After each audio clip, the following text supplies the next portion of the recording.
বন্ধুরা, আমি এখন অবস্থান করতেছি হচ্ছে সিরাজগঞ্জ ক্রসবার 3-এ। এখানে বলা যায় এখন দুপুর। শুভ অপরাহ্ন সবাইকে। মোটামুটি বেশ গরম, কিন্তু বাতাস থাকার কারণে ওইভাবে অনুভূত হচ্ছে না।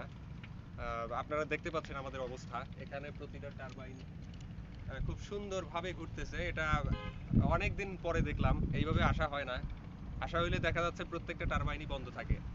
তো আশেপাশে একটু দেখাও। যমুনা নদীর পানি অনেকটা কমে গেছে বলতে ভাটা চলতেছে। প্রচুর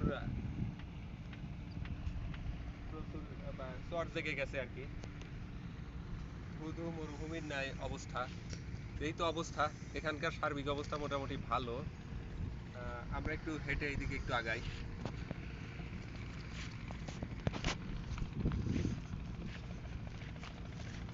দেখতে পাচ্ছেন নিচে অনেকগুলা নৌকা বাঁধা আছে, যেগুলো খুবই সুন্দর ভিউ দিচ্ছে। যদিও রোদের কারণে ওইভাবে বোঝা যাচ্ছে না, তারপরেও মোটামুটি বেশ সুন্দরই বলা যায়। তো সবাই ভালো থাকেন, সুস্থ থাকেন। আল্লাহ হাফেজ।